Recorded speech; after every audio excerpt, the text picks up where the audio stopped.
Go for it. You good, girl? Yeah, first name, spell your name for us. Michael Borg, Michael Borg, Borg, duty chief.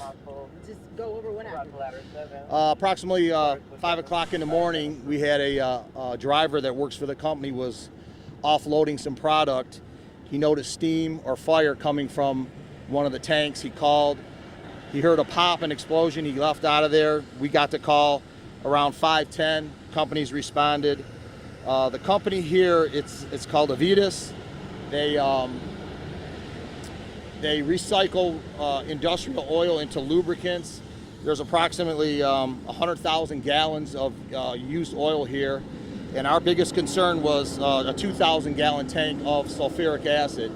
The sulfuric acid tank was on the opposite side of the fire. We were doing air quality, and no employees were hurt. We had one injured firefighter who injured his back, and I can take any questions. How is he doing now? He's being treated at Detroit Receiving Hospital right now. We were told to get back because DFD was having some issues controlling this fire. What was your experience with that, trying to put this thing out before the rain came? Okay. I got here approximately 0700 hours, and there still was some flames there, and it was mostly the pressure release valves were blowing, and we did have some product that was burning. Once we started deluging the water onto it, we got it under control, and we're still cooling stuff off, and we're going to keep it at a second alarm until some of the product can be offloaded from the street. And the company owner is actually offloading the product himself to recycle it again. And we have the owner on site. We have a hazmat here, and we still have it at a second alarm right now. Do you know what caused the fire? The driver that was here offloading the product didn't know. He just seen light smoke or steam, and then he heard a pop, and he pulled out of the facility and called the owner. They in turn called 911, and it's unknown at that time. Our fire investigation team is here, and they will be investigating after it's safe to go into the property. What caused all that black smoke that we saw? Oil does that when it's burning. You know, oil is unrefined like that. It causes black smoke usually, and then once we get it under control, it turns to white. So it's, as you can see, it's under control right now. But we're going to be here for a few hours, still active scene. So you were unaware of the fire until you got the call from the worker?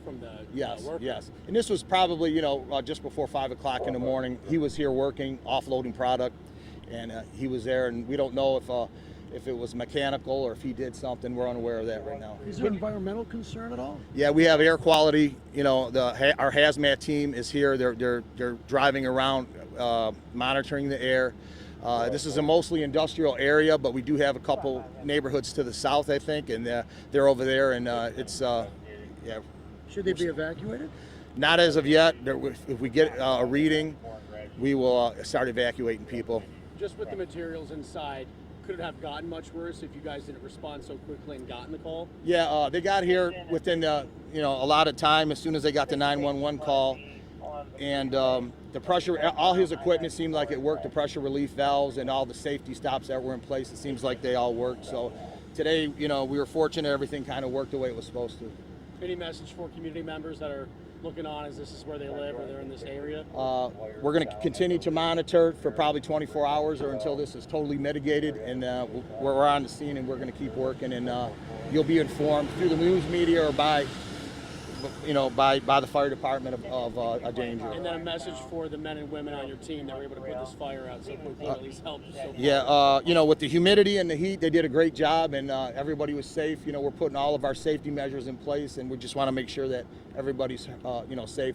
The member that was hurt injured his back pulling line and doing stuff. He wasn't burned or smoke inhalation like that. He pulled a muscle in his back. How helpful was the rain? It didn't rain. When I was here, it didn't rain that much. The rain really doesn't have an effect. You have to put, thousands of gallons on industrial stuff like this to really make a difference. So, You know how many firefighters were on scene?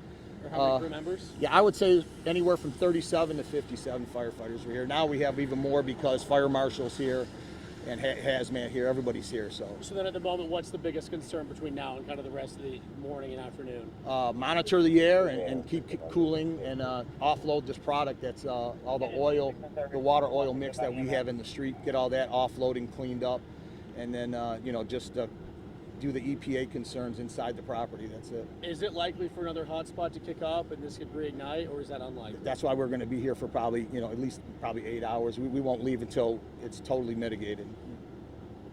Thank you. Okay. Four might- Four might have some more